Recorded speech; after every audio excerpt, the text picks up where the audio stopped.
On है mic.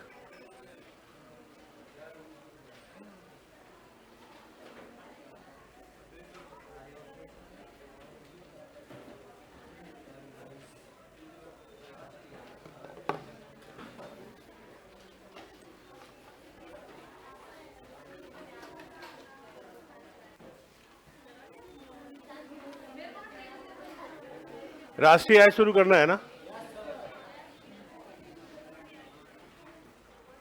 आराम से बैठ जाओ।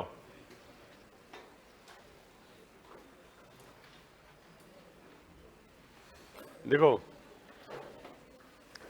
जब कोई टॉपिक पढ़ा जाता है ना, कोई भी टॉपिक जब हम पढ़ते हैं तो सबसे पहले क्या होता है कि क्या पढ़ना है ये पता होना चाहिए। हाँ, क्या पढ़ना है क्या छोड़ना है। क्योंकि सिविल सर्विसेज में एक बात आपको बताया ना, सिविल सर्विसेज में ये महत्वपूर्ण नहीं होता है कि क्या क्या पढ़ना है, क्या छोड़ना है, यानी क्या नहीं पढ़ना, ये ज्यादा महत्वपूर्ण होता है। कोई भी किताब आप उठाते हो तो देख के डर जाते हो, अरे इतना पढ़ना है क्या। इतना नहीं पढ़ना होता है। जो प्रीवियस ईयर 10-15 सालों के जो क्वेश्चंस आए होते हैं और जो ट्रेंड चल रहा होता है ना, उसी के हिसाब से पढ़ाई की जाती है। तो देखो, मैं लिख रहा हूं राष्ट्रीय आय का वो टॉपिक जो एग्जाम में हमेशा पूछे जाते हैं। इन्हीं टॉपिक से ही सवाल आते हैं, ठीक है ना। तो पहले हम क्या करेंगे, एक चार्ट बनाएंगे कि हमको क्या क्या पढ़ना है, फिर उसी के आधार पर क्लास को क्या करेंगे, शुरू करेंगे, ठीक है। चलिए साथ साथ लिखते चलना है दोस्तों। जो हमारा टॉपिक होगा वो होगा राष्ट्रीय आय।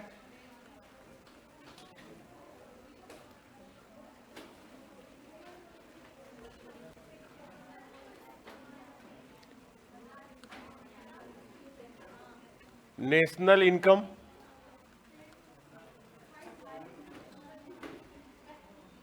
ठीक है। तो पहले हम ये समझेंगे कि राष्ट्रीय आय का अर्थ क्या होता है।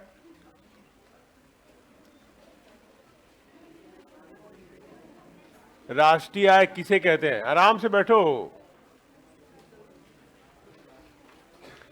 राष्ट्रीय आय किसे कहते हैं, ठीक है ना। इसके बाद जो दूसरा टॉपिक हम पढ़ेंगे दोस्तों, वो पढ़ेंगे राष्ट्रीय आय से संबंधित अवधारणाएं।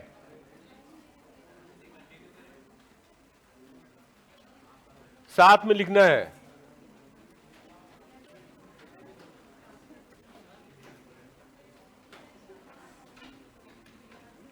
राष्ट्रीय आय से संबंधित अवधारणाएं। दोस्तों, जो पहली अवधारणा होगी उसको हम कहेंगे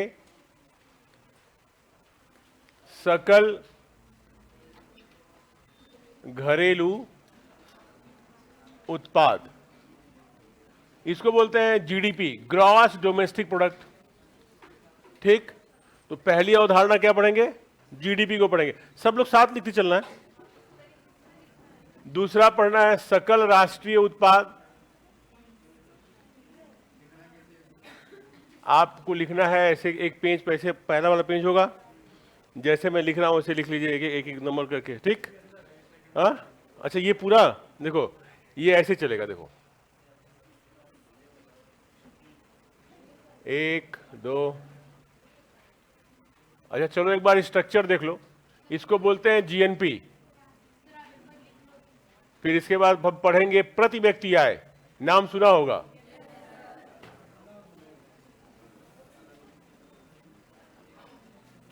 पर कैपिटा इनकम। इसके बाद हम पढ़ेंगे मौद्रिक राष्ट्रीय आय।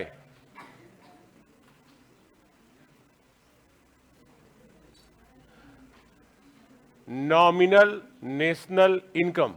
देखो, ये जो इंग्लिश में लिखा जा रहा है ना, तो जब मैं इसको पढ़ाऊंगा तो पूरा इंग्लिश भी लिखूंगा उस समय, अभी आप इसको ऐसे लिखना। इसके बाद दोस्तों हम पढ़ेंगे वास्तविक राष्ट्रीय आय।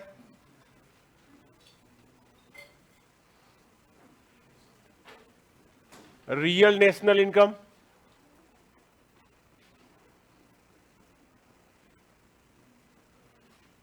राजस्थान में आरएस में एक सवाल पूछा गया था 2018-19 वाले एग्जाम में कि व्यक्तिगत आय किसे कहते हैं। तो हम पढ़ेंगे व्यक्तिगत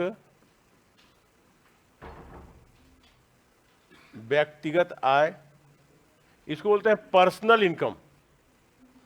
और उसी साल एग्जाम में पूछा गया था कि व्यक्तिगत व्यय योग्य आय क्या है।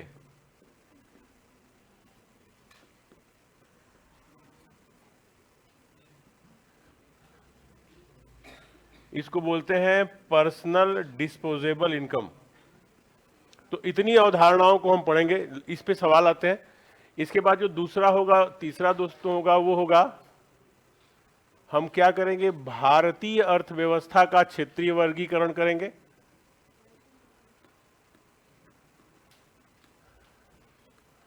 भारतीय अर्थव्यवस्था का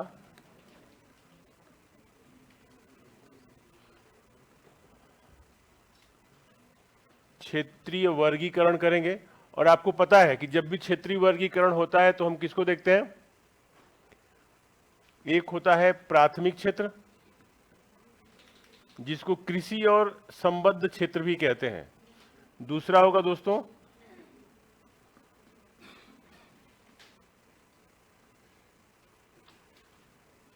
द्वितीयक क्षेत्र, जिसको हम इंडस्ट्रियल सेक्टर या औद्योगिक क्षेत्र कहते हैं।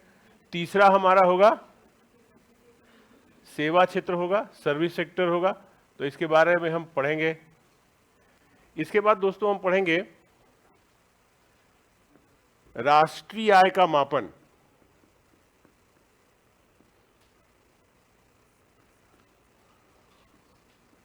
राष्ट्रीय आय का मापन, ठीक है ना। तो जो राष्ट्रीय आय का जो मापन होता है, जो संस्था करती है, उस संस्था को हम बोलते हैं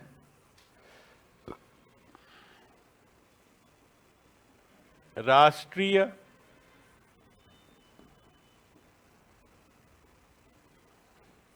सांख्यिकीय ऑफिस। हाँ, इसको इंग्लिश में बोलते हैं एनएसओ। तो थोड़ा सा एनएसओ के बारे में भी जानकारी लेंगे कि एनएसओ कैसे काम करता है। इसके बाद जब राष्ट्रीय आय का हम मापन करेंगे तो नई विधि और पुरानी विधि दोनों को पढ़ेंगे।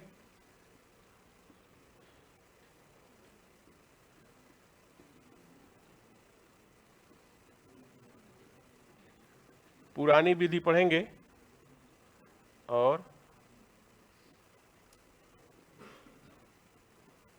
नई विधि पढ़ेंगे।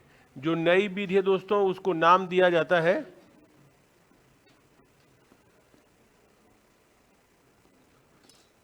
सकल मूल्यवर्धन। इंग्लिश में बोलते हैं ग्रॉस वैल्यू एडिशन। तो हम लोग पढ़ेंगे जीवीए। तो ऐसी बहुत सारी अवधारणाओं को पढ़ेंगे हम। हाँ, ठीक, लिख लिया।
ठीक है,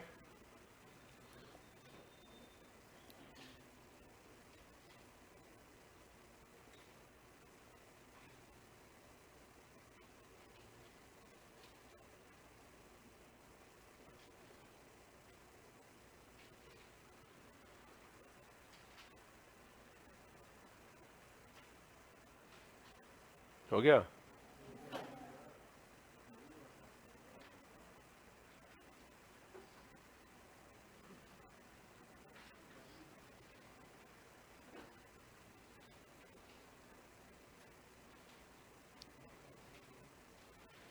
इसी में जब जीडीपी आप पढ़ेंगे ना, तो मैं आपको बताऊंगा मंदी किसे कहते हैं, हाँ ठीक है, संकुचन किसे कहते हैं, स्लो डाउन किसे कहते हैं, फिर कोरोना में ऐसा हुआ कि बहुत तेजी से जीडीपी नीचे गिर गया, तो वो क्यों गिरा, क्या कारण था, तो ये सारा इसमें हम लोग पढ़ेंगे।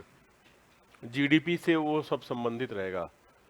साथ ही हाथ बढ़ाना, एक अकेला थक जाएगा, तो मिल के बोझ नहीं उठाना है, मतलब कहने का मतलब कि तेज लिखना है।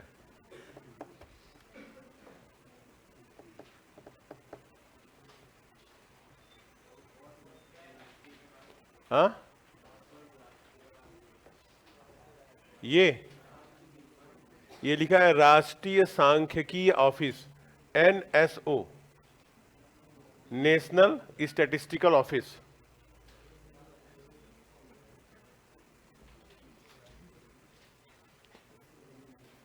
चला जाए, देखो राष्ट्रीय आय क्या होती है, पहले इस पर थोड़ा विचार करते हैं।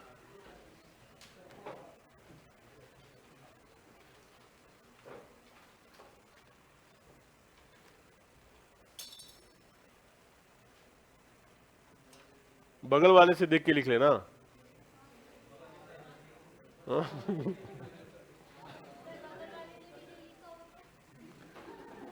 फिर क्या, फिर लिखो, फिर क्या किया जाता, लेकिन तेज लिखना चाहिए। क्यों?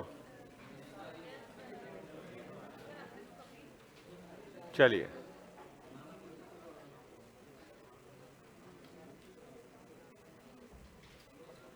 तेज लिखो, फिर वही है कि लास्ट में भागना पड़ेगा। भाई मुझे तो एक निश्चित घंटे ही आवंटित है ना, उस घंटे में सब कुछ पढ़ाना रहता है। हाँ,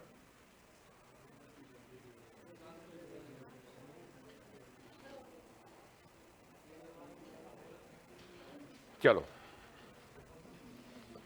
हेडिंग देंगे राष्ट्रीय आय।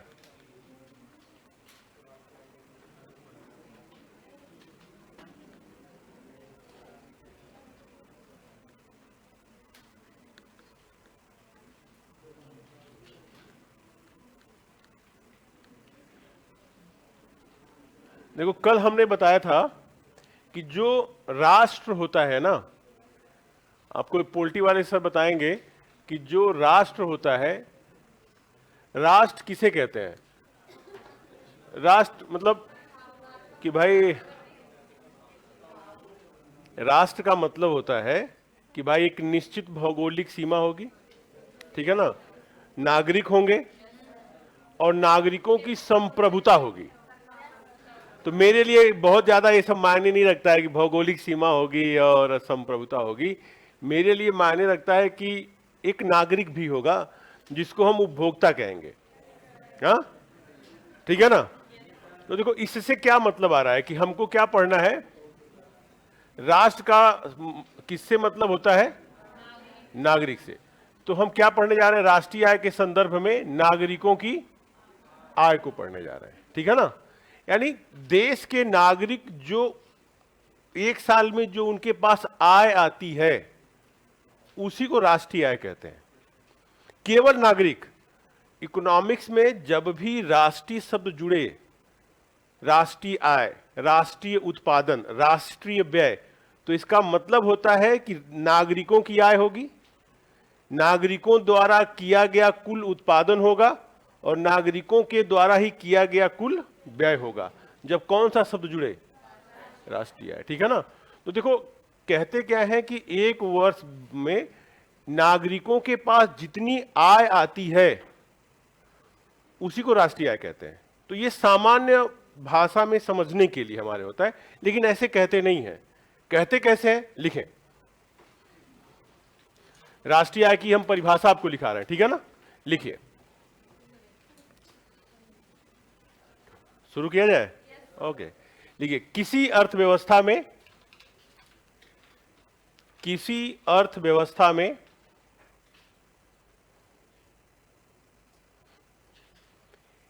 एक वित्तीय वर्ष में, किसी अर्थव्यवस्था में एक वित्तीय वर्ष में देश के नागरिकों के द्वारा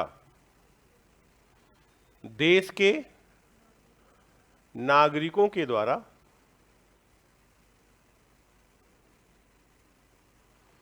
उत्पादित, देश के नागरिकों के द्वारा उत्पादित कुल अंतिम वस्तु और सेवा, कुल अंतिम वस्तु और सेवा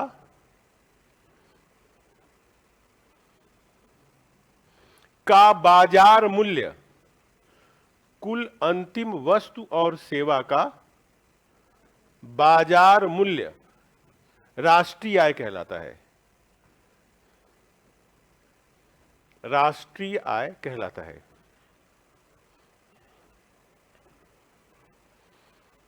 ठीक है, देखो मैं एक बार फिर से रिपीट कर रहा हूं, आप जो लिखे हैं उस पर देखिएगा।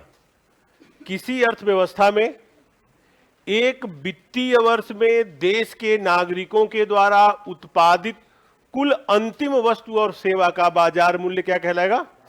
राष्ट्रीय आय कहलाएगा। ये आपने लिखा। चलिए, एक बात मैं आपको कल बता चुका हूं, आज फिर बताऊंगा। देखिए, मान लो कि कल द्रविड़ का लिया था हम लोगों ने एक एग्जाम्पल, तो हमने कहा भाई द्रविड़ को हर महीने वेतन के रूप में क्या मिलता है? वेतन के रूप में आय मिलता है हर महीने 1 तारीख को। प्रश्न यह है कि ये आय क्यों दी जा रही है? तो ये क्या कर रहा है? हर महीने सेवा का उत्पादन कर रहा है। तो एक बात हमेशा पता चली आपको कि कोई भी आय किसके बदले आती है? उत्पादन के बदले। और जितनी आय आती है उतना ही हम क्या करते हैं? व्यय करते हैं। आय से ही हमारी व्यय हम कितना करेंगे इसका निर्धारण होगा। तो अगर कहीं राष्ट्रीय उत्पाद आ जाए, राष्ट्रीय आय आ जाए या राष्ट्रीय व्यय आ जाए, सबका मतलब क्या होता है?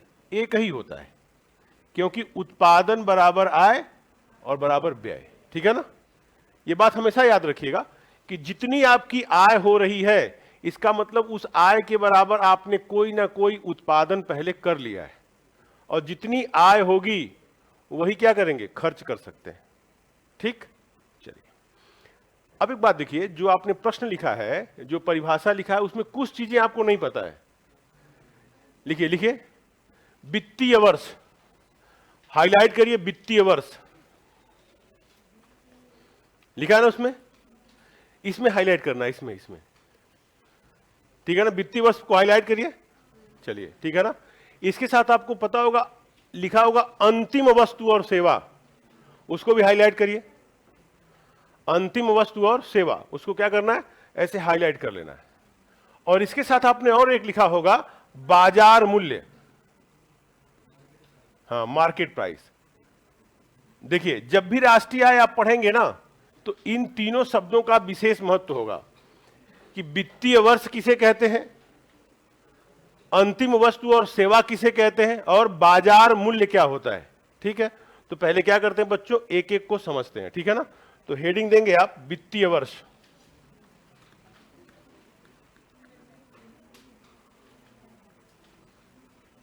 जो आपके यहां 15 शब्दों में सवाल आता है,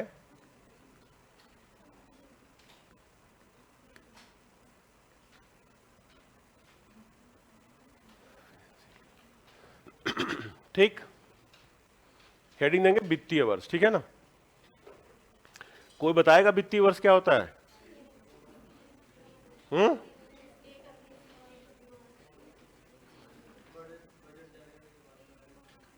वित्तीय वर्ष क्या होता है? नहीं, वो तो 1 अप्रैल से 31 मार्च तो हमारा वित्तीय वर्ष का तिथि है। वो तो हमारी वित्तीय वर्ष, जैसे हमारा वित्तीय वर्ष 1 अप्रैल से 31 मार्च है। अमेरिका का वित्तीय वर्ष 1 जनवरी से 31 दिसंबर है। तो वो सारी अर्थव्यवस्थाओं के वित्तीय वर्ष अलग अलग हो जाते हैं। प्रश्न ये है कि वित्तीय वर्ष क्या है? देखिए, ऐसे अनुमान नहीं लगाते हैं। देखिए, वित्तीय वर्ष का मतलब होता है कि वित्तीय वर्ष 1 वर्ष की समयावधि होती है। ठीक है ना? तो हम लिख सकते हैं कि ये क्या है? 1 वर्ष की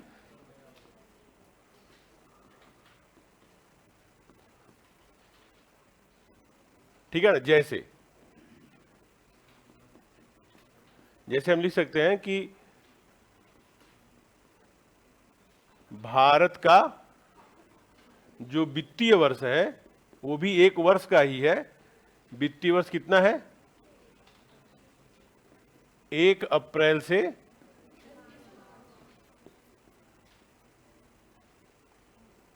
31 मार्च। ठीक, एक वर्ष की समयावधि है। अब प्रश्न यह है कि अगर वित्तीय वर्ष एक वर्ष की समयावधि है तो ये एक वर्ष की समयावधि को हम लोग लेते किस लिए हैं? यानी इस वित्तीय वर्ष का उपयोग क्या है? इसको हम किस उपयोग में लेकर के आते हैं? कोई बताएगा?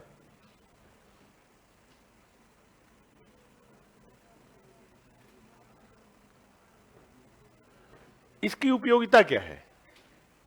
देखो, अभी किसी ने कहा कि सर बजट पेश करते हैं, तो बजट जब पेश होता है तो यही तो पता चलता है कि देश की राष्ट्रीय आय में वृद्धि हो रही है कि कमी हो रही है, कृषि क्षेत्र में वृद्धि हो रही है कि कमी हो रही है, इंडस्ट्रियल सेक्टर आगे बढ़ रहा है कि उसकी ग्रोथ रेट नेगेटिव हो गई, यही तो।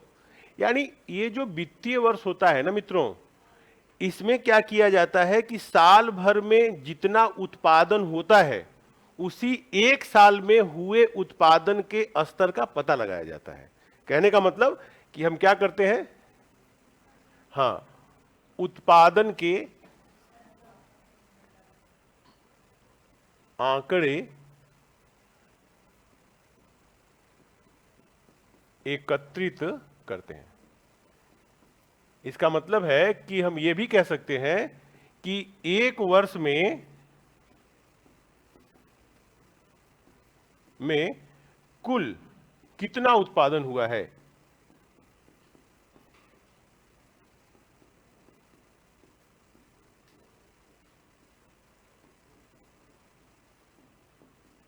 इसे ही क्या करते हैं, इसे ज्ञात करते हैं।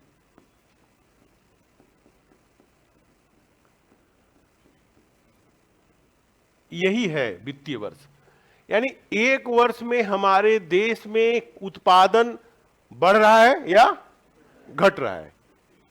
ये जैसे आप क्या करते हैं, जैसे आप मान लो आज 2023 का दिसंबर है, हाँ, तो अगले साल 24 के दिसंबर में आप ये पता करेंगे कि एक साल में मैंने कौन कौन सी उपलब्धियां अर्जित की। हमने आरएस के एग्जाम में मैं बैठा, मैंने प्रिलिमिनरी एग्जामिनेशन पास किया, फिर मेंस के एग्जामिनेशन पास किया, और अभी मैं इंटरव्यू दे रहा हूं। ये आपकी उपलब्धि हुई कि नहीं? और ये उपलब्धि कैसे होती है कि आप खूब जम करके मेहनत करते हैं। यानी क्या करते हैं, मेहनत का मतलब आप सेवा करते हैं, उत्पादन करते हैं, हाँ, फिर एक दिन 25 में रिजल्ट आता है और आप एसडीएम बन जाते हैं। तो क्या होता है, हर एक व्यक्ति होता है या अर्थव्यवस्था होती है ना, वो एक निश्चित समयावधि में उत्पादन के आंकड़ों को क्या करती है, एकत्रित करके ये देखती है कि हम आगे बढ़ रहे हैं या पीछे जा रहे हैं। इसीलिए इसका उपयोग किया जाता है। ठीक है ना? चलिए, भारत का वित्तीय वर्ष क्या है बताइए? भारत का वित्तीय वर्ष कितना है? हाँ, 1 अप्रैल से। ऐसा क्यों?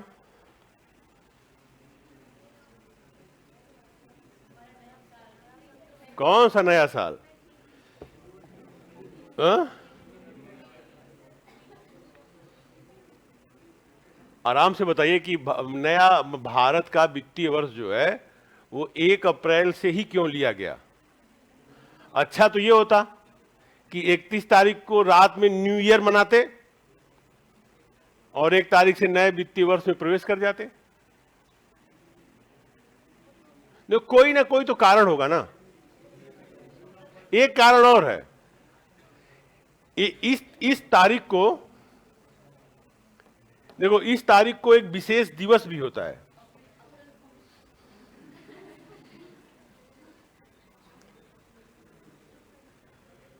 एक विशेष, तो क्या हमको सरकार साल भर जो है मामू बनाती है कि उत्पादन बढ़ रहा है, उत्पादन घट रहा है? नहीं। देखो, जब भी वित्तीय वर्ष का चुनाव करते हैं ना, तो हमको वित्तीय वर्ष में यह देखना होता है कि कितना उत्पादन हुआ है। यानी इसका मतलब हम ये कह सकते हैं कि कोई भी अर्थव्यवस्था जब वित्तीय वर्ष का चुनाव करती है तो वो ये देखती है कि अर्थव्यवस्था के जो तीनों क्षेत्र हैं, कृषि क्षेत्र और औद्योगिक क्षेत्र और सेवा क्षेत्र, इसमें किसका उत्पादन ज्यादा हो रहा है, क्योंकि ये तो उत्पादन के से ही संबंधित है ना। तो देखो, जब वित्तीय वर्ष का चुनाव किया जाता है तो वो देश की अर्थव्यवस्था की विशेषता के आधार पर किया जाता है। देखो अभी समझ में आएगा चुनाव कैसे करते हैं, एकदम समझ में आएगा, बस शांति से रहना। वित्तीय वर्ष का चुनाव कैसे किया जाता है, प्रश्न ये है। तो ये कहा जाता है कि वित्तीय वर्ष का जो चुनाव है वो अर्थव्यवस्था की विशेषता के आधार पर,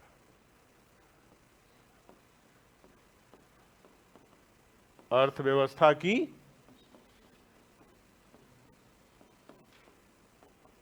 विशेषता के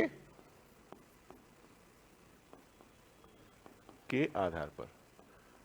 अब हमारा वित्तीय वर्ष कौन सा है, ये है, और हमारी अर्थव्यवस्था कैसी है। हाँ, जैसे उदाहरण अगर हम लें, एग्जाम्पल लें, तो हम कह सकते हैं कि भारतीय अर्थव्यवस्था कैसा है।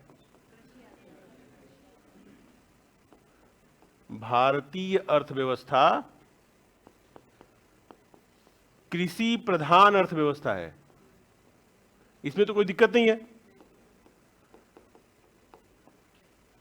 तो एक बात बताओ, तो जो भी वित्तीय वर्ष हम चुनेंगे वो किसके आधार पर चुनेंगे, कृषि के आधार पर चुनेंगे।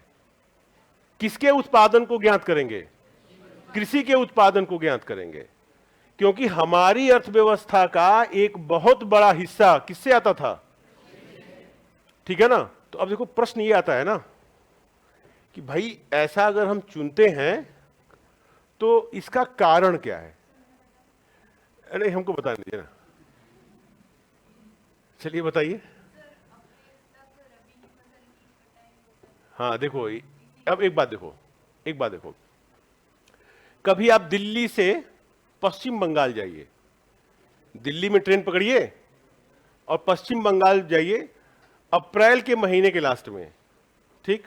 तो जब मानसून का समय धीरे धीरे आता है तो देखो अप्रैल के महीने के बाद से ना भारतीय कृषक जो होते हैं वो नई फसल की तैयारी करते हैं और उस फसल का नाम होता है खरीफ। अप्रैल मई जून में वो क्या होता है, वो उसको बोया जाता है और अक्टूबर नवंबर में वो फसल पक करके तैयार हो जाती है, ठीक है ना।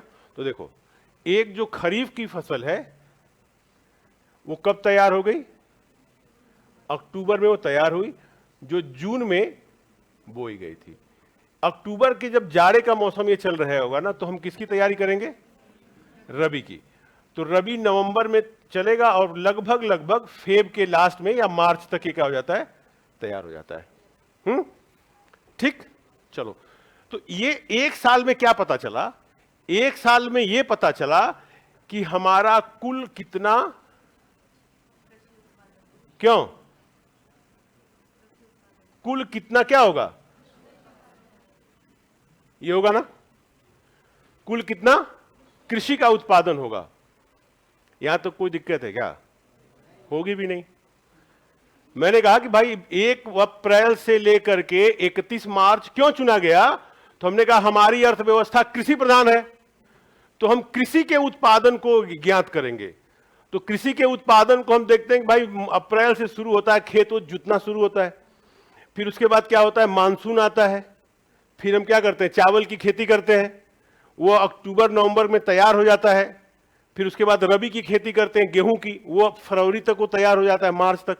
इसका मतलब एक बात बताओ कि मोटा मोटा फरवरी तक हमें ये बात पता चल जाती है कि हमारा कुल कृषि उत्पादन कितना होगा। कुछ देर पहले मैंने आपको ये बताया कि अगर उत्पादन हो रहा है तो इसी उत्पादन के बदले क्या मिलेगी, आय मिलेगी ना, इसमें कोई शक है क्या, नहीं। और आय किसके बारे में बताएगी, इसमें कोई समस्या। अब देखो यहां पे एक बहुत अच्छी चीज निकल करके सामने आती है कि अगर फरवरी में सरकार को पता चल गया कि कुल कितना कृषि का उत्पादन होगा, वो कृषि का उत्पादन सरकार की क्या बताएगी, और वही आय किसका निर्धारण करेगी? फरवरी में 1 तारीख को क्या प्रस्तुत होता है? बजट। बजट में सरकार क्या बताती है कि हम कितनी आय हमारी है और कितना हम खर्च करने जा रहे हैं, यही तो बताती है कि हमारी कितनी आय है और हम अगले साल कितना खर्च करेंगे, बजट में यही बताती है। और आय किस पर निर्भर करती है? तो एक बात बताओ, सरकार के पास अगर फरवरी तक ये पता चल जाए कि हमारे जो आय का सबसे बड़ा स्रोत कृषि है, उसके उत्पादन कितना कुल उत्पादन हुआ है, वही कुल उत्पादन सरकार की आय को निर्धारित करेगा और वही क्या करेगा, सरकार की व्यय की क्षमताओं को भी निर्धारित करेगा। और उसी आय और व्यय के अनुसार सरकार क्या प्रस्तुत करती है? बजट प्रस्तुत करती है। इसीलिए लिया गया है। एक बार मैं फिर से समझाता हूं दोस्तों, देखिए, भारतीय वित्तीय वर्ष में जो 1 अप्रैल से लेकर के 31 मार्च की जो समयावधि निर्धारित की गई है, उसका कारण यह है कि भारतीय अर्थव्यवस्था की विशेषता क्या है? वो कृषि प्रधान अर्थव्यवस्था है। वित्तीय वर्ष की उपयोगिता क्या है? कि वो उत्पादन के आंकड़ों को एकत्रित करता है। तो हम किसके उत्पादन के आंकड़े एकत्रित करेंगे? कृषि के। फरवरी तक सरकार को यह पता चल जाता है कि कुल कृषि उत्पादन कितना होगा, यानी हमारी कुल आय कितनी होने जा रही है। और जैसे ही सरकार को अपनी आय की क्षमता का पता चलता है, उसी के अनुसार क्या करती है, वो व्यय कितना करेगी अगले साल, इसका उसे अनुमान हो जाता है। और आय और व्यय के अनुमानों के साथ ही क्या करती है? बजट प्रस्तुत कर देती है। ठीक है ना? जैसे अमेरिका में क्या है, उसने अपनी तिथि लिया है 1 जनवरी से 31 दिसंबर। उसका जानते हो क्या है? उसकी अर्थव्यवस्था में कृषि प्रधान अर्थव्यवस्था नहीं है, वो सेवा क्षेत्र प्रधान अर्थव्यवस्था है। वहां कृषि उत्पादन में बहुत ज्यादा हिस्सेदारी नहीं रखता है, 2-3%, लेकिन सेवा क्षेत्र 60% से ऊपर की हिस्सेदारी रखता है। तो वहां किसके उत्पादन के आंकड़े लिए जाएंगे? सेवा के लिए जाएंगे। ठीक है ना? ये बात आपकी समझ में आई होगी।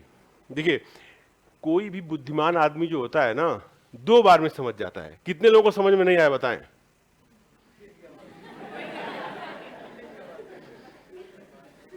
एक बार इसको उतार लीजिए, तो फिर मैं इसको लिखाऊंगा, तो फिर एक बार समझाऊंगा। बुद्धिमान आदमी बार बार समझता है। गर्मी लग रही है, हा?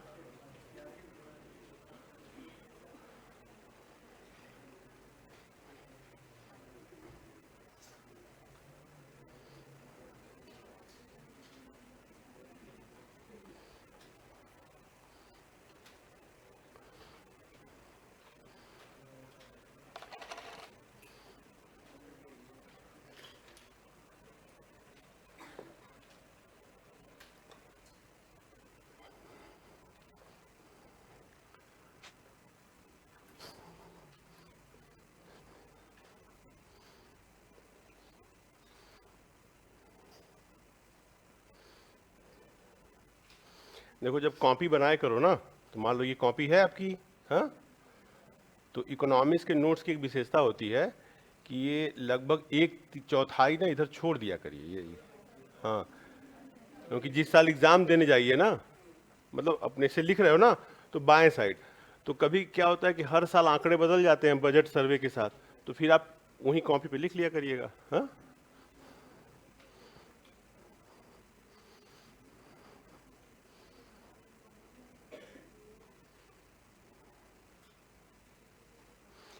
राजस्थान के बच्चों की एक विशेषता मैं आपको बताऊं, लगभग सबकी हैंडराइटिंग बहुत सुंदर होती है। हाँ, एक आध जगह मैं पढ़ाता हूं, ये सभी जुड़े हैं यार, सब अच्छा तो लिख रहे हो। एक आध जगह मैं पढ़ाया, बच्चे अपने हैंडराइटिंग को ही नहीं पहचान पाते हैं, या हो सकता है कि पीछे वालों की हैंडराइटिंग ठीक ना हो, लेकिन आगे जितने बैठे सब अच्छा लिख रहे हैं।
ठीक, आगे बढ़े।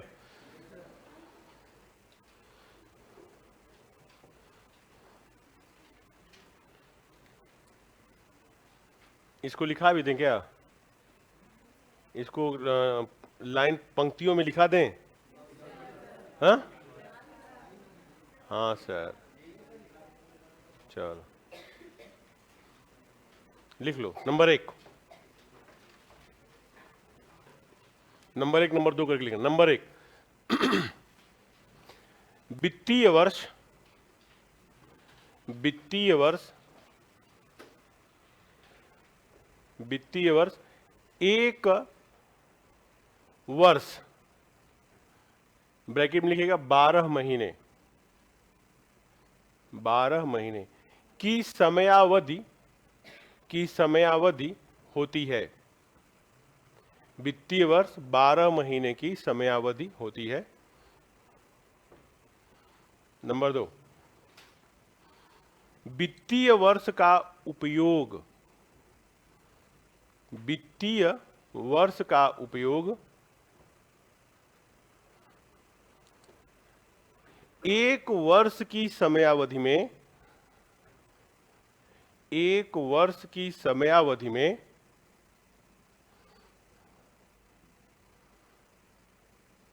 कुल उत्पादन की मात्रा में, कुल उत्पादन की मात्रा में हुए परिवर्तन, कुल उत्पादन की मात्रा में हुए परिवर्तन के आंकड़े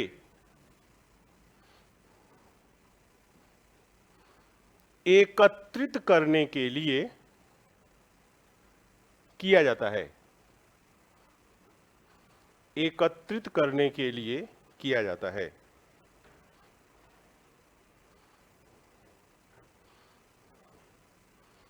नंबर तीन, वित्तीय वर्ष का चुनाव, वित्तीय वर्ष का चुनाव, कॉमा, अर्थव्यवस्था की विशेषता पर आधारित होता है। वित्तीय वर्ष का चुनाव अर्थव्यवस्था की विशेषता पर आधारित होता है।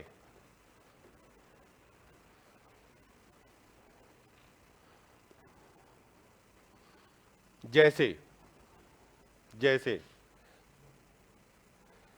भारतीय अर्थव्यवस्था, भारतीय अर्थव्यवस्था एक कृषि प्रधान अर्थव्यवस्था है।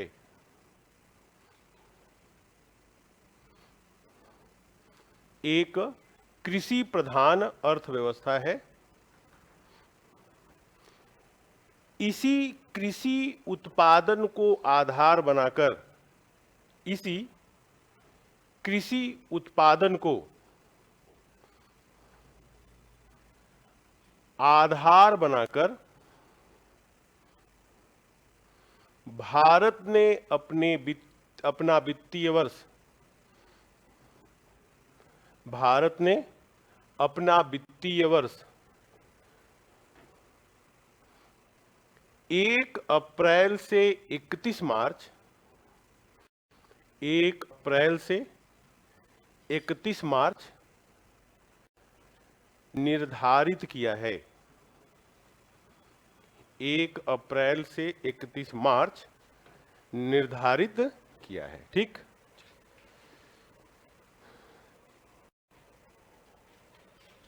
कब निर्धारित किया था? हाँ भाई, भारतीय अर्थव्यवस्था एक कृषि प्रधान अर्थव्यवस्था होगी, भारतीय अर्थव्यवस्था एक मिश्रित अर्थव्यवस्था होगी। इसका निर्णय कब लिया गया था? बहुत आसान सवाल है कि सर जब देश स्वतंत्र हुआ तो लिया गया। हाँ 1951 में, हाँ जब देश आजाद हुआ तो लिया गया होगा। इसमें सोचने वाली बात नहीं है। कुछ चीजों के देश के पहले प्रधानमंत्री जवाहरलाल नेहरू, सोचना है क्या? अब ये पूछ दे कि देश के 14वें प्रधानमंत्री कौन है, तब सोचना पड़ जाएगा। क्यों? अब ये देखो, ये जब लिया गया वित्तीय वर्ष ना, तो मैं आपको एक आंकड़ा दिखा रहा हूं, देखिए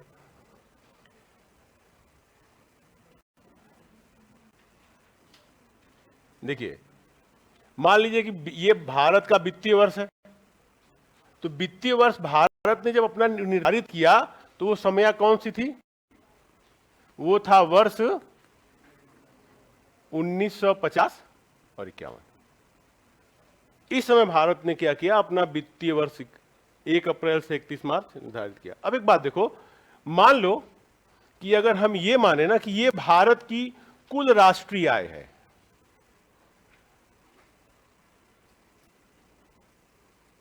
यह मान लो भारत की कुल राष्ट्रीय आय ना,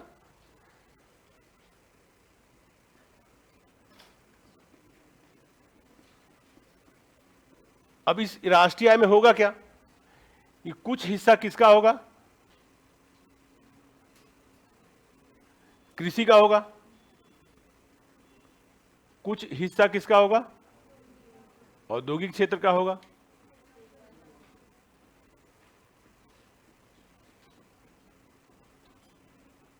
और कुछ हिस्सा किसका होगा? भाई यहीं से तो सब उत्पादन आएगा, यही 3 क्षेत्र है। अब एक बात देखो, 1950-51 की जो स्थिति थी वो कुछ इस प्रकार से थी। कृषि क्षेत्र जो भारत की कुल राष्ट्रीय आय में जो इसकी हिस्सेदारी थी वो 55% थी, ठीक। सेवा क्षेत्र की जो हिस्सेदारी थी वो थी 15% थी। और बाकी किसकी थी? कितनी हिस्सेदारी आएगी बताइए? हाँ, 30 आएगी। चलिए अब एक बात बताइए आप, जब भारतीय अर्थव्यवस्था में सबसे ज्यादा हिस्सा किसका था? तो हमारा वित्तीय वर्ष क्या था? 1 अप्रैल से 31 मार्च था। अब देखते हैं क्या स्थिति है। देखिए वर्तमान में, देखिए वर्ष 2022 और 23 में देखिए, मान लीजिए कि जो भारत सरकार ने जो बजट पेश किया तो उसने बताया कि भाई अगर ये कुल राष्ट्रीय आय है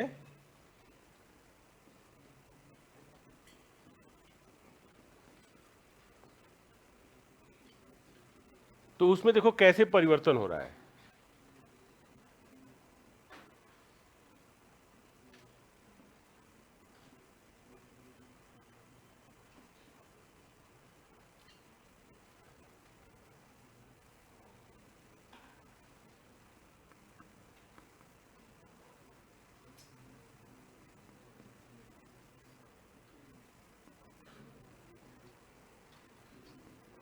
अब एक बात देखो, अभी जो आर्थिक समीक्षा आई है वो कहती है कि सेवा क्षेत्र का हिस्सा लगभग 53% है और कृषि का हिस्सा घटते हुए चला गया है 20%, ठीक। बाकी तो आपको पास थोड़ा सा मैथ तो आता ही होगा, तो 53 और 20 जोड़ करके 100 में से घटा लेंगे तो कितना बचेगा? अब एक बात बताओ, जब कृषि का हिस्सा ज्यादा था तो हमारा वित्तीय वर्ष क्या था? हमारा वित्तीय वर्ष 1 अप्रैल से 31 मार्च था। तब अब क्या होना चाहिए? अब हमारी अर्थव्यवस्था दोस्तों कृषि प्रधान अर्थव्यवस्था केवल कागज पे है। अब हमारी अर्थव्यवस्था क्या हो गई है? सेवा प्रधान अर्थव्यवस्था हो गई है। लगभग देखो विपरीत स्थितियां आ चुकी हैं। 2021-22 में 54% हिस्सा था, थोड़ा सा घट गया है ये कोविड के प्रभाव से चल करके। तो अब एक बात बताओ, जब हम कृषि के उत्पादन पर निर्भर थे तो हमारा वित्तीय वर्ष 1 अप्रैल से 31 मार्च था। अब हम सेवा के उत्पादन पर निर्भर हैं तो हमको अपना वित्तीय वर्ष बदलना चाहिए कि नहीं? तो भारत सरकार ने एक समिति का गठन किया है, डॉक्टर शंकर आचार्य समिति। इस समिति को दोस्तों इस बात पे विचार करना है कि भारत का जो है नया वित्तीय वर्ष क्या होगा, नया वित्तीय वर्ष क्या होगा। तो इस समिति ने अपनी रिपोर्ट भी भारत सरकार को प्रस्तुत कर दी है, दे दी है। लेकिन हुआ क्या कि बीच में कोविड आ गया, उसके पहले जीएसटी लगा दिया गया था, और एक 2016 में क्या हुआ था कि नोटबंदी हो गई थी। तो ये देश में क्या हो गई थी ना, थोड़ी आर्थिक स्थिरता आ गई थी, अनस्टेबल हो गया था देश।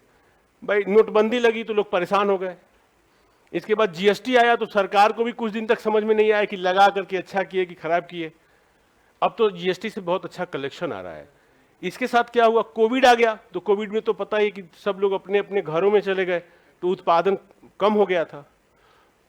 ये समिति ने अपनी रिपोर्ट दे दी है, और जहां तक अनुमान है कि हमारा जो अगला वित्तीय वर्ष सरकार जब भी घोषित करेगी तो 1 जनवरी से 31 दिसंबर होगा। ये इसलिए नहीं कि अमेरिका का वैसा है, ये इसलिए कि मध्य प्रदेश और असम, ये पता नहीं 2 प्रदेश है हमारे, इन्होंने अपने वित्तीय वर्ष को क्या कर दिया है, बदल दिया है।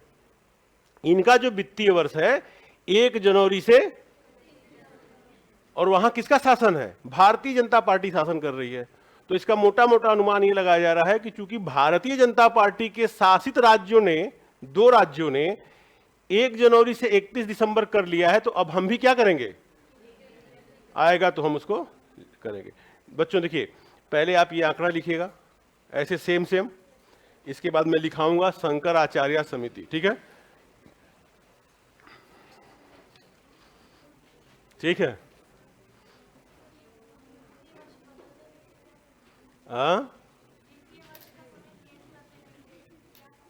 फर्क पड़ेगा ना कि देखो, जो इन्होंने एक बड़ा अच्छा प्रश्न किया कि सर एक बात बताइए कि वित्तीय वर्ष बदलेंगे तो क्या होगा। वही होगा कि जब कृषि का उत्पादन खरीफ और रबी पर आधारित था तो उसके उत्पादन को ज्ञात करते थे। सेवा क्षेत्र का उत्पादन जो होता है ना, वो ऐसी अर्थव्यवस्थाओं से जुड़ा हुआ है जिनका वित्तीय वर्ष क्या है, 1 जनवरी से 31 दिसंबर। तो पैसा और नौकरी वहीं से आ रही है। आप अपने घरों में देखिए, बहुत सारे लोग जो बड़े भैया होंगे या दीदी होंगे या भाभी होंगी, जो भी होंगे, अगर वो इंजीनियर हैं और कंप्यूटर इंजीनियर हैं तो किसी ना किसी अमेरिका की कंपनी में काम करते हैं। हाँ, करते हैं ना कंप्यूटर से काम रात में, तो खूब पैसा कमाते हैं। तो सेवा क्षेत्र का जो संबंध है ना, ऐसी अर्थव्यवस्थाओं से है जहां से उत्पादन आ रहा है, पैसा आ रहा है, उनका वित्तीय वर्ष 1 जनवरी है से 31 दिसंबर, ठीक है। बात समझ में आ रही है ना। देखो, मेरा एक अनुरोध ये रहेगा, अनुरोध का मतलब समझते हो ना, 4 दिन तक एकदम शांति से पढ़ना है। 1 दिन बीत चुका है, आज दूसरा दिन है, 2 दिन और एकदम शांत के साथ। जो ज्ञानेंद्रियां हैं, जो इंद्रियां हैं, उसको चंचल नहीं करना है, एकदम शांति से पढ़ना है, हर एक चीज समझ में आएगा। फिर 5वें दिन से हम लोग क्या करेंगे ना, 2-2, 3-3 सवाल डेली करेंगे प्रीवियस ईयर का, तो आपको बड़ा कॉन्फिडेंस आएगा कि नहीं, हम जो पढ़ रहे हैं वो ठीक डायरेक्शन में पढ़ रहे हैं। हाँ, अब देखो, मोदी वाली तो गारंटी नहीं है कि होगा ही, लेकिन विश्वास है कि जिस दिन एग्जाम देंगे उस दिन मैं आपकी अच्छी यादों में याद आऊंगा कि नहीं, सवाल आ रहा है। हाँ,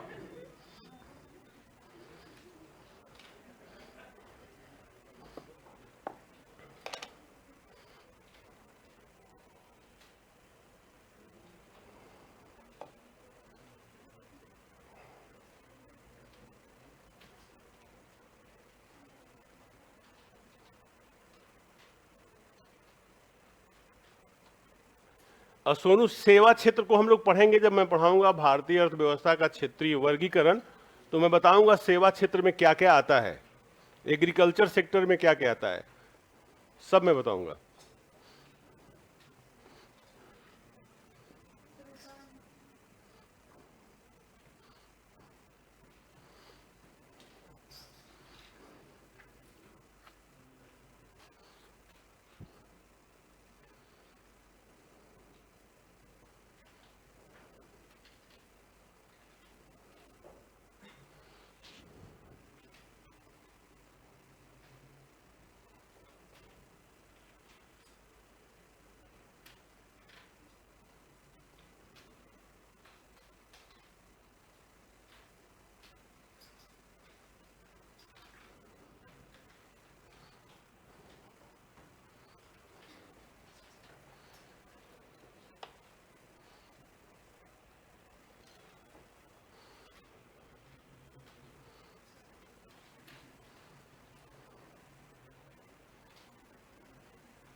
हो गया?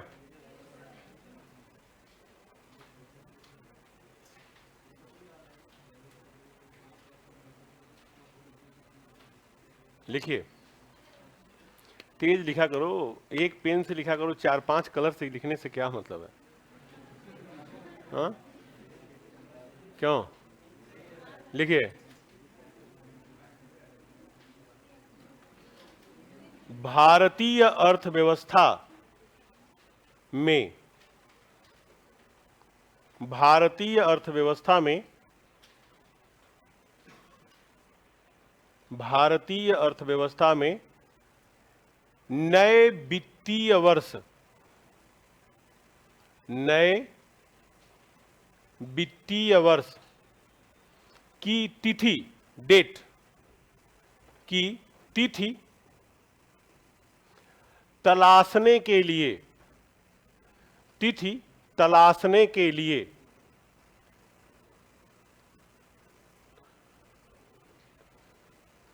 डॉक्टर शंकर आचार्य समिति का, डॉक्टर शंकर आचार्य समिति का गठन किया गया है। डॉक्टर शंकर आचार्य समिति का गठन किया गया है। ठीक है ना? अब ये नहीं लिखना है कि इस समिति ने अपनी रिपोर्ट दे दी है, ठीक है ना? चलिए, इसको दीजिए नंबर 1 और नंबर 2 लिखिए। नंबर 2 लिखिए, मध्य प्रदेश और असम, मध्य प्रदेश और असम ऐसे 2 राज्य हैं, ऐसे 2 राज्य हैं जिन्होंने अपने वित्तीय वर्ष को, जिन्होंने अपने वित्तीय वर्ष को बदलकर,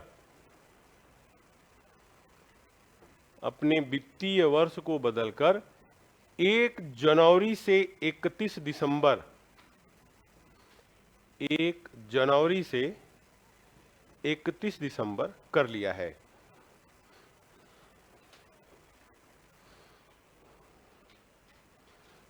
ठीक है? चलिए, तो जब आएगा तो देखा जाएगा।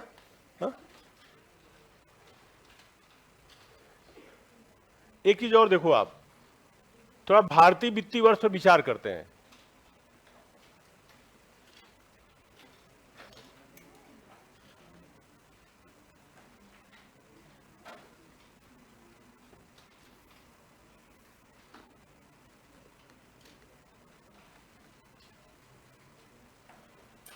देखो, अभी वर्तमान में जो भारतीय वित्तीय वर्ष है वो है 1 अप्रैल से,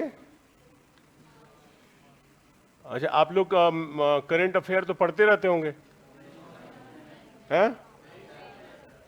पढ़ना चाहिए। देखो, इस वित्तीय वर्ष को क्या किया गया है ना, 3-3 महीनों के, इस 12 महीनों को 3-3 महीनों के 4 भागों में बांटा गया है। ठीक है ना? इसको क्या किया गया है, 3,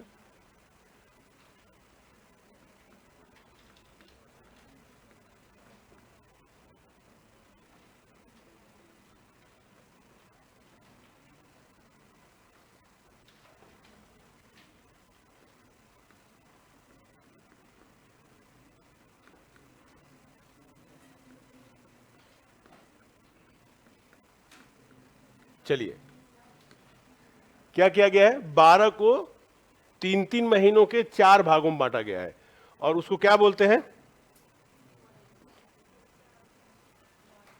4 तिमाही हुआ। इसको अंग्रेजी में बोलते हैं क्वार्टर। वो वाला क्वार्टर नहीं, क्वार्टर्स बोलते हैं इसको। क्या बोलते हैं, क्वार्टर्स बोलते हैं। देखो, अब देखो इसका मतलब क्या होगा, फर्स्ट क्वार्टर्स या पहली तिमाही, दूसरी तिमाही, हाँ, तीसरी तिमाही, और देखो इस पे सवाल आया है, इस पे सवाल आया, इसको बोलते हैं पहली तिमाही, हाँ, दूसरी तिमाही, तीसरी तिमाही और सवाल ये पूछा गया था कि पहली तिमाही के आंकड़े कब आएंगे। देखो, पहली तिमाही में कौन कौन सा महीना आएगा, मैं बताता हूं। अप्रैल आएगा, मई आएगा और जून आएगा। दूसरे में कौन सा आएगा, जुलाई आएगा और सितंबर आ जाएगा। इसमें कौन सा आएगा, अक्टूबर और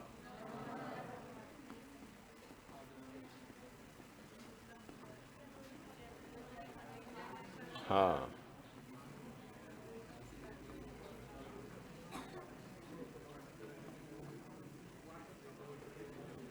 देखो ये हमारा है।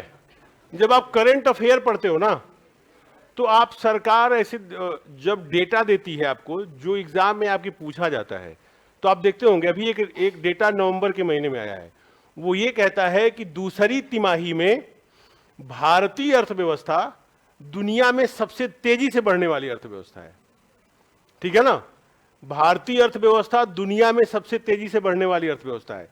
देखो, जब भी आंकड़े रिलीज किए जाते हैं तो हर आंकड़ा जो होता है ना, एक तिमाही का जो आंकड़ा आता है वो 2 महीने देर से आता है।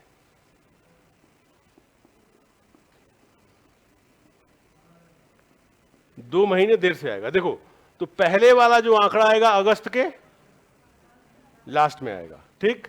दूसरे का कब आएगा, इसका वाला कब आएगा, और ये वाला मई में आता है। ये ही जब करंट अफेयर आप पढ़ रहे होते हैं तो इन महीनों के आंकड़ों पर आप ज्यादा फोकस करिए। जो बोलते हैं कहां से प्रश्न आ गया है आंकड़ा वाला। अब एक बात बताओ भाई, हम भी तो मानव ही हैं, हर महीने क्यों आंकड़े याद करें। केवल 5 बार आंकड़ा याद किया जाता है, एक बार जब बजट पेश किया जाता है और बाकी ये महीने के आंकड़े। ठीक, ये एग्जाम में पूछा गया है कि कितने महीने देर से आंकड़े आते हैं दोस्तों, तो हर तिमाही के आंकड़े 2 महीने देर से आते हैं। तो इसको बनाइए, थोड़ा सा हम लिख देंगे।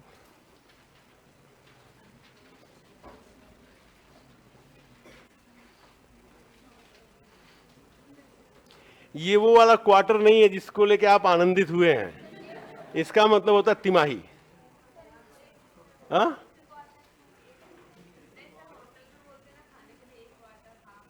अच्छा,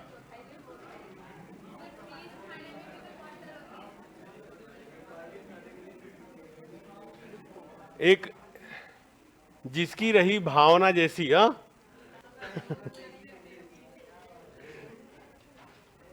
ठीक है, ये भौतिकवादी दुनिया है जहां पे हम उपभोक्ता हैं। जिसको जिसी सेवा से आनंद आए वही सेवा लें आप।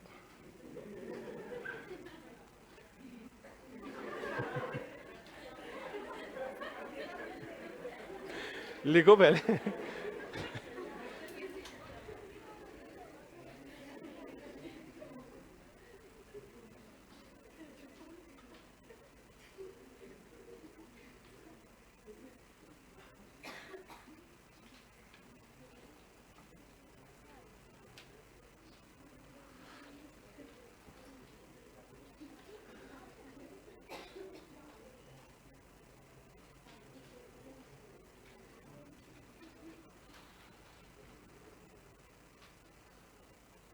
डेढ़ बजे तक पढ़ा जाए,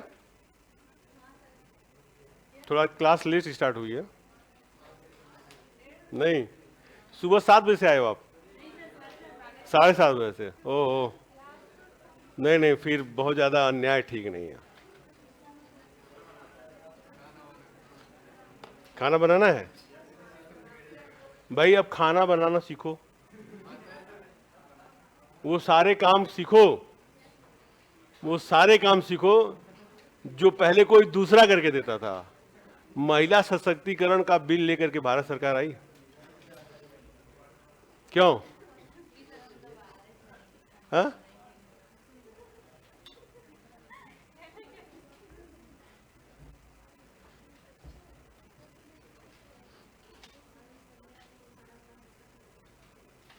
बारिश बनने के बाद खाना बनाने के लिए कुक रख लिया जाएगा कि क्यों? हाँ, फिर आप राजा हो जाएंगे।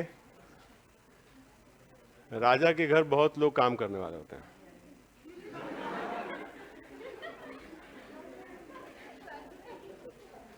लिखिए,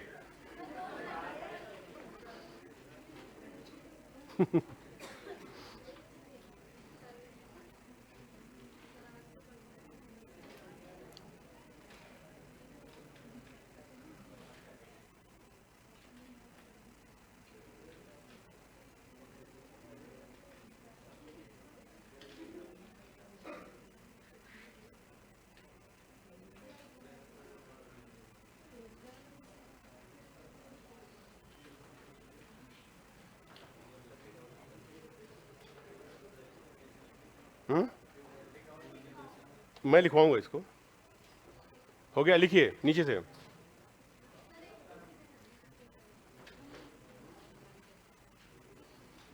लिखिए, प्रत्येक तिमाही के आंकड़े, प्रत्येक तिमाही के आंकड़े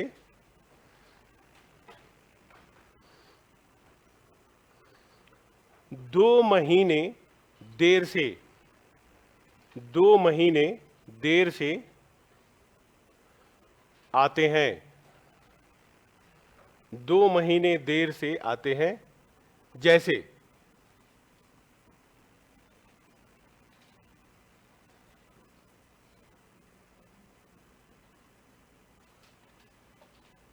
जैसे तो देखिए, एक तरफ लिखिएगा तिमाही और आंकड़े आने का महीना कौन सा है। तो प्रथम तिमाही का आंकड़ा कब आएगा, द्वितीय तिमाही का कब आएगा, तृतीय तिमाही का कब आएगा, और चतुर्थ तिमाही का कब आएगा। आपके सामने सब लिखा हुआ है।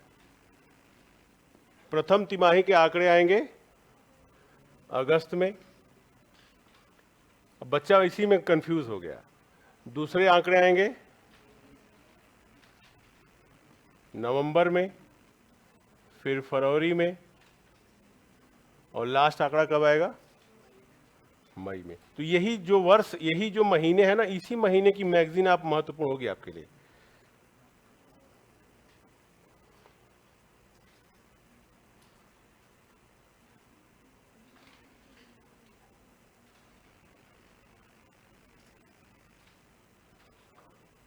ये लिखा हुआ है।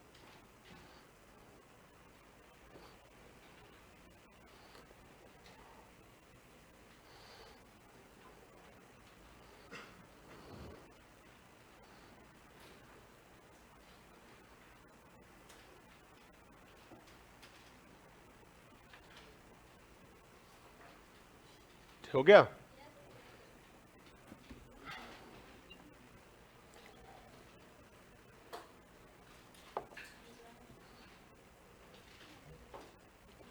वित्तीय वर्ष की एक अंतिम बात, ठीक, एक अंतिम बात, ठीक है ना, हटाएं।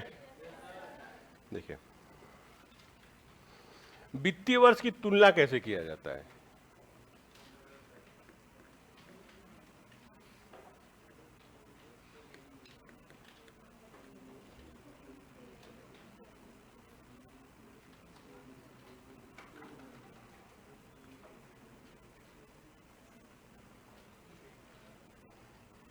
देखिए, वित्तीय वर्ष की तुलना हम कैसे करते हैं।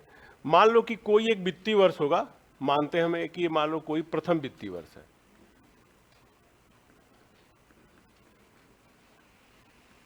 और इसी के साथ एक दूसरा वित्तीय वर्ष भी होगा।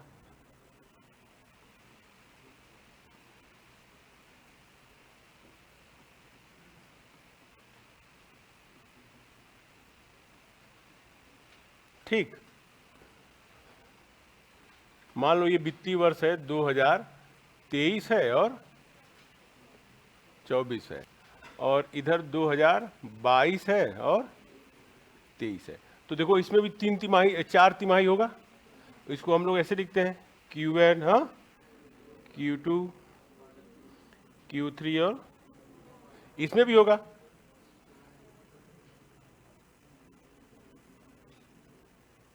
अब एक रिपोर्ट जो आती है ना, देखिए नवंबर में एक रिपोर्ट आई, नवंबर में एक रिपोर्ट आती है कि भारतीय अर्थव्यवस्था जो है वित्तीय वर्ष 2023-24 के दूसरे तिमाही में 7.6% की क्या कर रही है,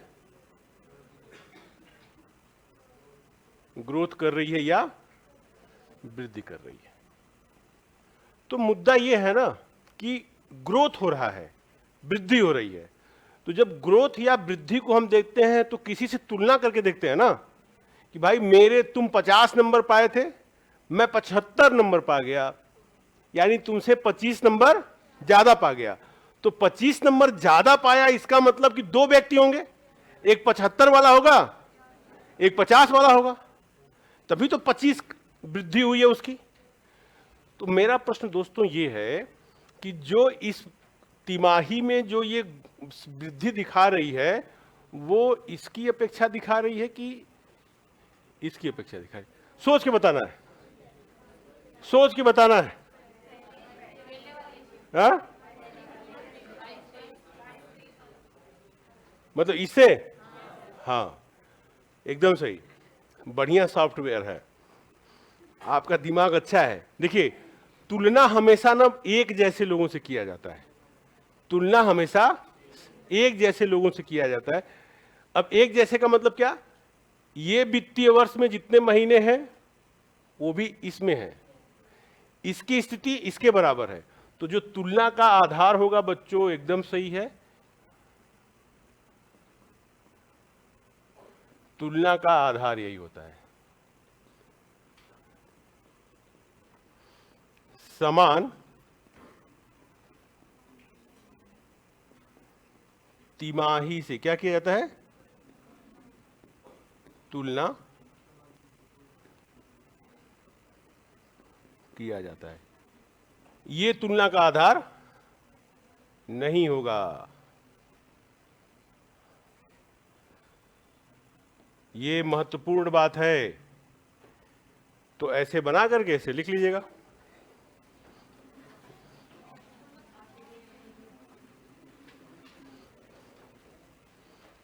हम दुनिया की सबसे तेज बढ़ने वाले लोग हैं। हाँ हाँ, कौन बेरोजगार है, कोई बेरोजगार नहीं है।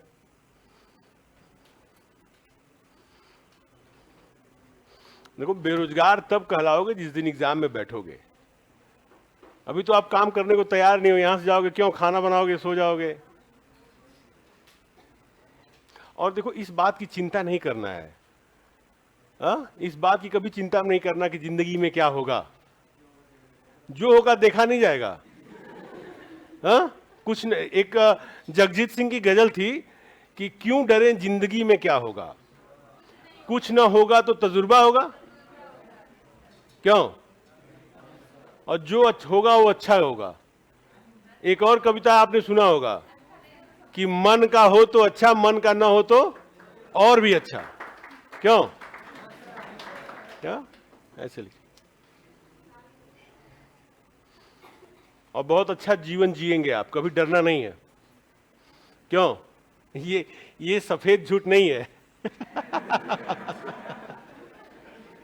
बहुत अच्छा जीवन जिएंगे, खूब खुश होकर रहना है, खूब मेहनत करना है, माँ बाप की माँ बाप का बहुत सम्मान करना है।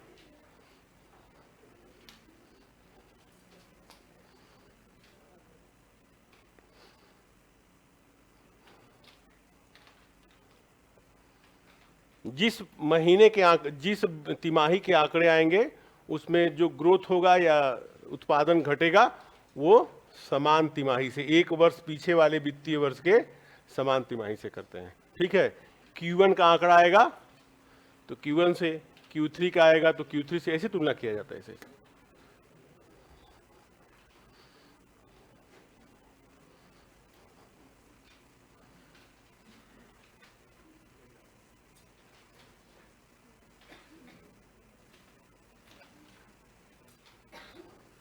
हो गया।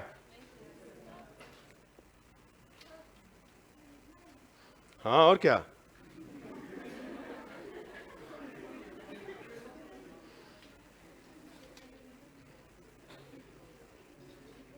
चलो, मुझे उम्मीद है कि फाइनेंशियल ईयर आपके बात दिमाग में आई होगा कि वित्तीय वर्ष एक वर्ष की समयावधि है।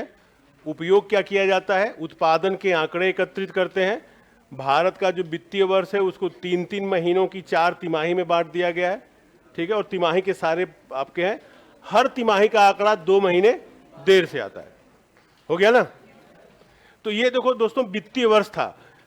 एक आपने लिखा था अंतिम वस्तु और सेवा, तो देखते हैं उसको क्या है।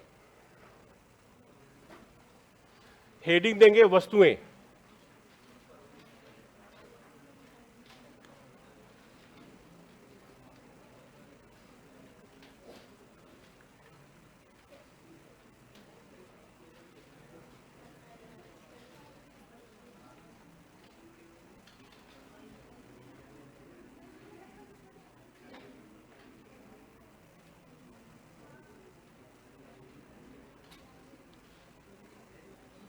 देखो, वस्तुओं को 2 भागों में बांटा जाता है। पहले वाली वस्तु को कहते हैं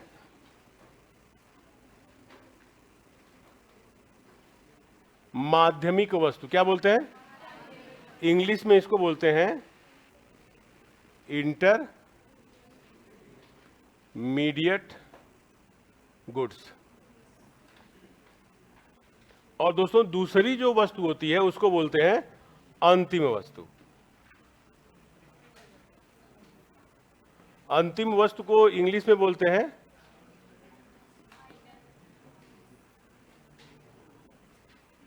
फाइनल गुड्स। तो राष्ट्रीय आय में किसको शामिल किया जाता है? हाँ? चलो, तो यही राष्ट्रीय आय में शामिल होता है।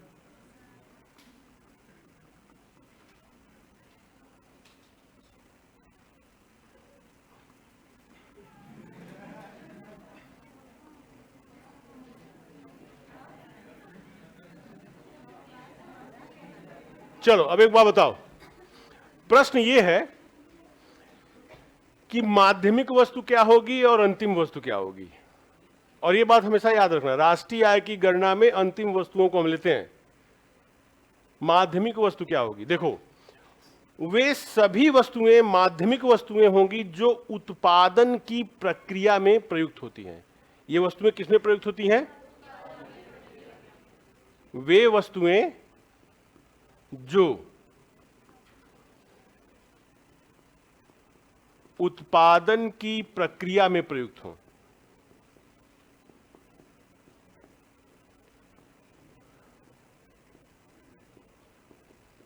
अच्छा, चलो, ये बात हमने माना कि भाई ऐसी वस्तुएं जो उत्पादन की प्रक्रिया में प्रयुक्त होंगी। और अंतिम वस्तु कौन सी होगी? जो उपभोग में प्रयुक्त हो जाए। हाँ, वे वस्तुएं, हाँ, वे वस्तुएं जो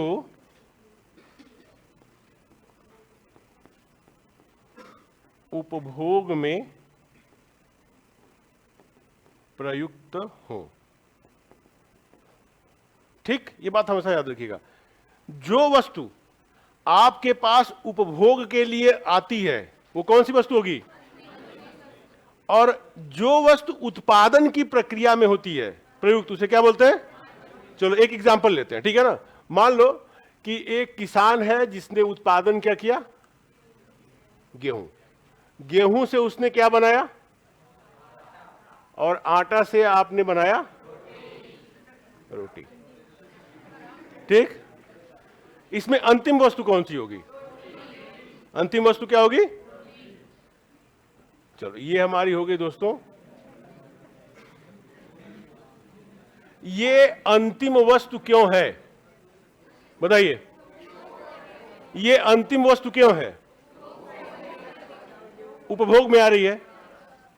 इसका मतलब यह है कि इसके बाद इसका अस्तित्व क्या हो जाएगा? समाप्त हो जाएगा।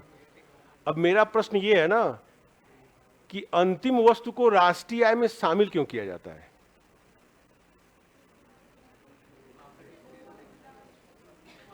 और खरीदता कौन है?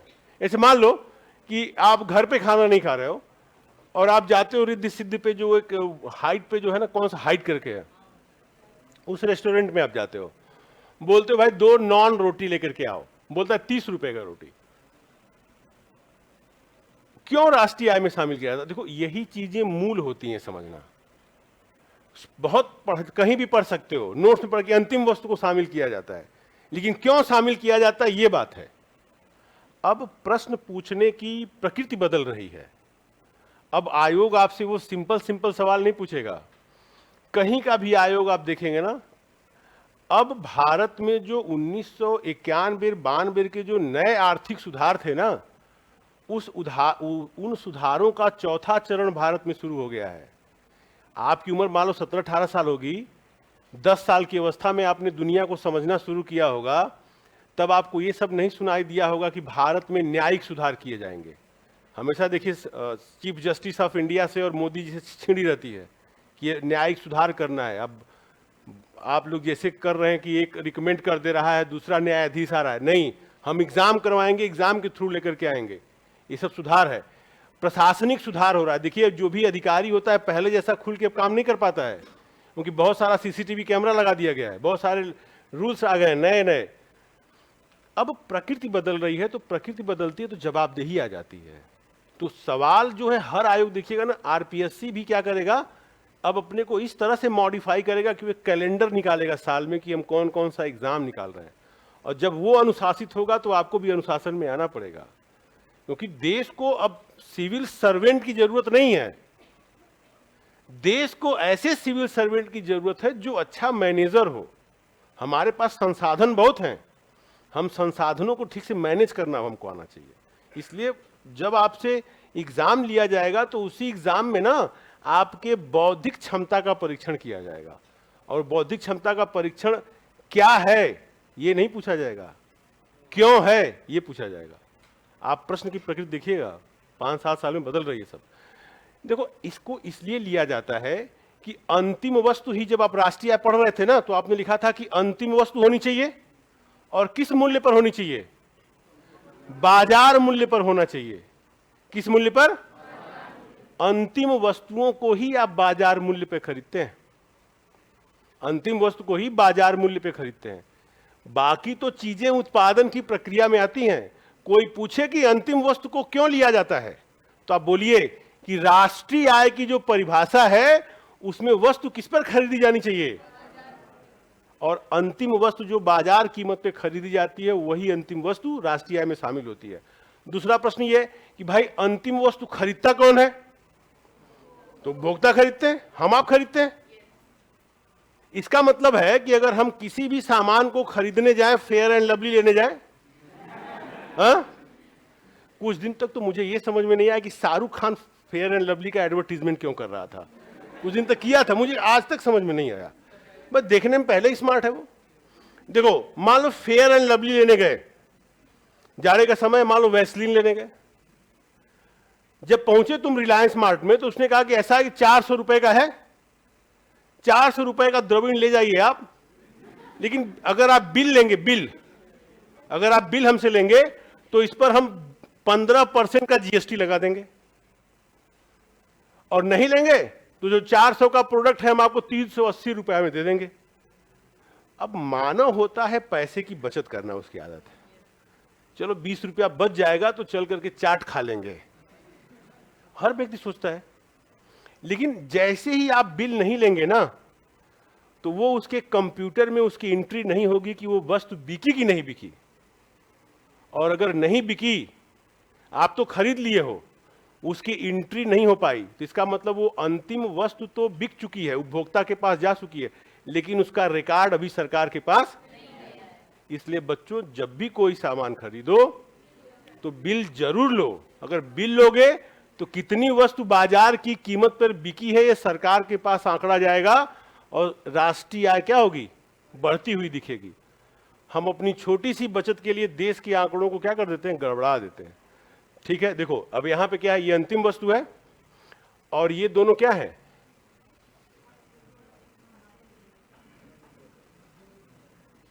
माध्यमिक वस्तु है। क्यों?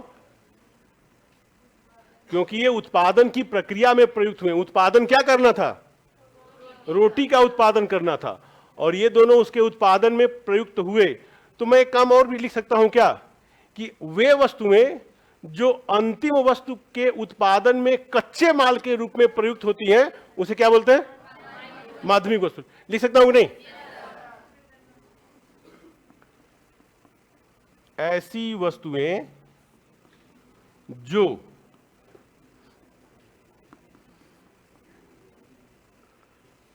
अंतिम वस्तु के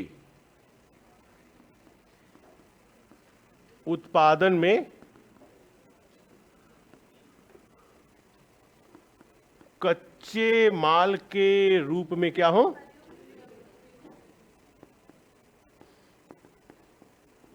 वो क्या कहलाएंगी? माध्यमिक वस्तुएं कहलाएंगी। देखो एक बार फिर से सुन लो दोस्तों, वस्तुओं को देखने का दो तरीका होता है, पहला माध्यमिक वस्तु और दूसरा अंतिम वस्तु। माध्यमिक वस्तुएं वे वस्तुएं होती हैं जो उत्पादन की प्रक्रिया में प्रयुक्त होती हैं, या माध्यमिक वस्तुएं वे वस्तुएं होती हैं जो अंतिम वस्तु के उत्पादन में कच्चे माल के रूप में प्रयुक्त होती हैं। अंतिम वस्तु जो है वो होती है जो उपभोक्ता के पास पहुंचती है उपभोग के लिए, और उसके बाद उसका अस्तित्व क्या हो जाता है? समाप्त हो जाता है।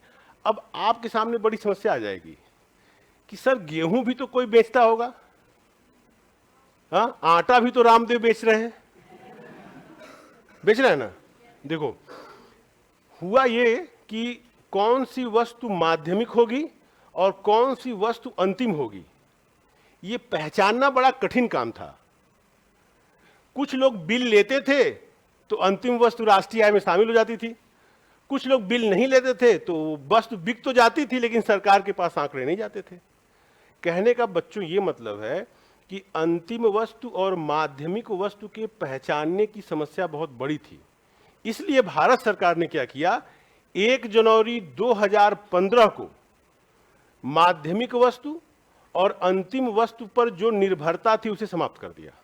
उसने कहा अब राष्ट्रीय आय में हम अंतिम वस्तु को शामिल नहीं करेंगे, तो राष्ट्रीय आय में अंतिम वस्तु की जगह ला दिया गया सकल मूल्यवर्धन। हमने जब चार्ट बनाया था तो वहीं लिखा था कि जो नई विधि है उसमें हम पढ़ेंगे सकल मूल्यवर्धन। तो आपके दिमाग में यह प्रश्न आ सकता है कि सर गेहूं भी बिक रहा है, आटा भी बिक रहा है, वो भी बाजार की कीमत पे बिक रहा है। तो इन्हीं समस्याओं से सरकार की जो आंकड़े एकत्रित करने के जो विभाग थे वो भी ग्रसित थे, इसलिए 1 जनवरी 2015 को ये विधि समाप्त कर दी गई। लेकिन उसको मैं पढ़ाऊंगा 2-3 दिन बाद, क्योंकि अभी ये चीजें ऐसे चलती रहेंगी, ठीक है ना। तो फिर मैं आपको लिखाऊंगा कि 1 जनवरी 2015 से पहले क्या था और अब नया क्या है, तो दोनों को पढ़ना होता है, ठीक है ना। तो ऐसे बना लीजिए कि इसको, हाँ बताओ। हाँ देखो ये रोटी बनाना है, हाँ, तो रोटी बनाने में क्या उपयोग आएगा? तो आटा कच्चा माल हुआ कि नहीं? आटा बनाना है तो क्या आएगा? तो इसका मतलब है कि गेहूं भी कच्चा माल हुआ। तो किसी भी फाइनल प्रोडक्ट को बनाने के लिए जो जो वस्तुएं चाहिए ना वो सारा कच्चा माल होती है, ठीक। कच्चा माल का मतलब नहीं कि, हाँ भाई, तो अंतिम वस्तु तो यही है ना, तो इसके उत्पादन में तो ये दोनों प्रयुक्त हो रहे हैं ना, तो ये दोनों कच्चा माल हो गए, हाँ।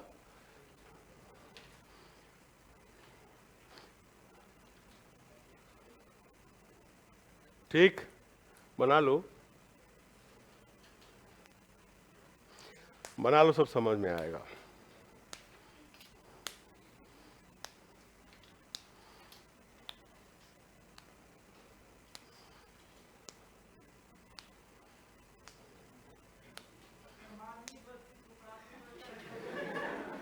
नहीं सही पूछ रहा है, क्या बोल रहे हो? वो हटाओ, प्राथमिक वस्तु नहीं, प्राथमिक वस्तु नहीं बोलते, नहीं नहीं नहीं, जो लिखा गया वही बोलेंगे, जो लिखा गया वही बोलेंगे, ठीक। नहीं ठीक है, जिज्ञासा तो होनी चाहिए ना, आप पढ़ने भी इसीलिए आए हो कि बहुत सारी जिज्ञासाओं को क्या किया जाए, शांत किया जाए। नहीं बोलेंगे। देखो 2 विषय ऐसे हैं ना जिसमें आप जो लिखना है वही लिखना पड़ता है। मान लो पूछ दिया प्लासी का युद्ध मेंस में, और पढ़ करके नहीं गए हैं, 150 शब्द लिखना है या 50 शब्द लिखना है, 100 शब्द लिखना है, बहुत आराम से लिख लोगे। प्लासी का युद्ध लड़ा गया, इतने घोड़े थे, इतने हाथी थे, इतने सैनिक थे, उसने उसको मारा, 100 शब्द हो जाएगा। लेकिन अगर पूछ देगा ग्रॉस वैल्यू एडिशन क्या है, मूल्यवर्धन क्या है, तब वही लिखना पड़ेगा मूल्यवर्धन को ही। इतिहास, इकोनॉमिक्स में और ज्योग्राफी में आप मामू नहीं बना सकते एग्जामिनर को, जो है वही है, बोलेंगे नहीं। प्राथमिक क्षेत्र बोलते हैं तब जब कृषि क्षेत्र को पढ़ते हैं, ठीक है ना। तो मैं पढ़ाऊंगा, जो पढ़ाऊंगा वहां पे, ठीक। अभी थोड़ा धीरे धीरे एक आध दो दिन चलते हैं ना, ऐसे आराम से समझते हुए छोटी छोटी चीजों को, ठीक। क्या नाम है? ओके सोनू।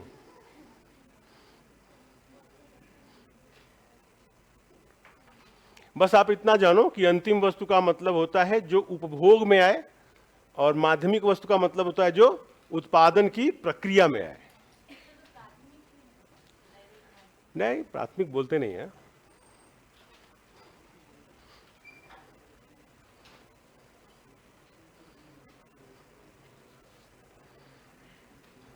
अभी तो क्लास है ना, कितना टाइम बचा है?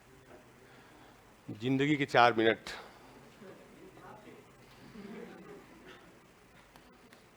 एक पिक्चर का डायलॉग था कि आज मैं तुमको खेलना नहीं बताऊंगा, ये जिंदगी के 70 मिनट, आज जब तुम्हारे जीवन के अपने 70 मिनट हैं, तुमसे तुम्हारा खुदा भी नहीं छीन सकता। हाँ, चक दे इंडिया। शानदार अभिनय किया है, किसने? शाहरुख खान ने, शानदार अभिनय।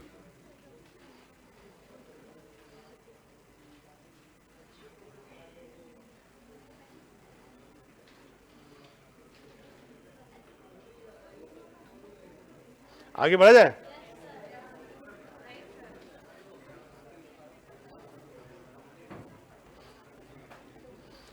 एक तीसरा हम लोगों को पढ़ा था, हमने आपको लिखा था बाजार मूल्य। हाँ, तो हेडिंग देंगे बाजार मूल्य।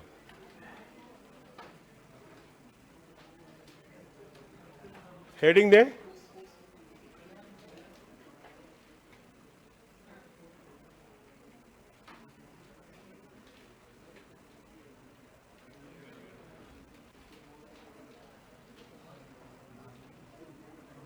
मार्केट प्राइस,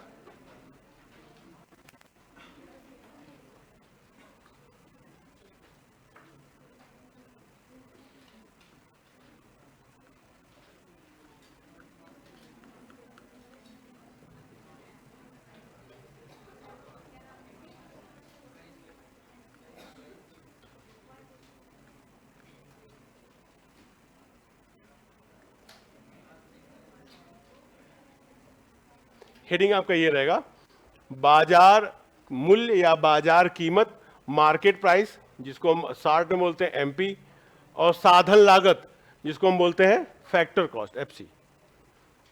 बाजार मूल्य वही है दोस्तों जो आप कोई सामान खरीदते हो और उस पर लिखा रहता है हाँ एमआरपी, और इसमें लिखा होता है कि इसमें जो आप एमआरपी ले रहे हो उसमें सभी टैक्स क्या है, शामिल है। हाँ, उसी को पढ़ेंगे कि बाजार कीमत कैसे डिसाइड की जाती है। और फिर आपको देखिए, अगर आप टीवी देख रहे हैं या फिर आजकल तो भाई सोशल मीडिया है, तो उसमें यह कहा जाता है कि कोई भी सामान बाजार की कीमत पे खरीदने से पहले एक बार मोल भाव जरूर कर लीजिए। उसमें कुछ कमी लाई जा सकती है, तो आप तो लाते जरूर मोल भाव करना चाहिए, भाई कुछ हमको दो, उसमें छूट दो, तो वो समझेंगे कि ऐसा क्यों कहा जाता है कि भाई थोड़ा बार्गेनिंग करना चाहिए। आजकल तो देखो बड़ी बड़ी कंपनियां आ गई हैं, आपको मोल भाव करने का अवसर ही नहीं मिलता है। रिलायंस मार्ट में इधर रिद्धि सिद्धि पे जाइए तो फिक्स प्राइस पे देता है, लेकिन एक बार प्रयास करना चाहिए कि देखिए भाई थोड़ा सा हमको छूट उसमें मिलना चाहिए, 10-20 रुपया कम करिए। क्योंकि हम पहले तो अर्थशास्त्र के विषय में ज्यादा ज्ञान हमारे पास नहीं था, लेकिन अब थोड़ा सा हम ज्ञानी हो गए हैं, तो हमको थोड़ा छूट दो। तो ये छूट के बारे में कल पढ़ेंगे, ठीक है ना। चलो, हैव ए नाइस डे।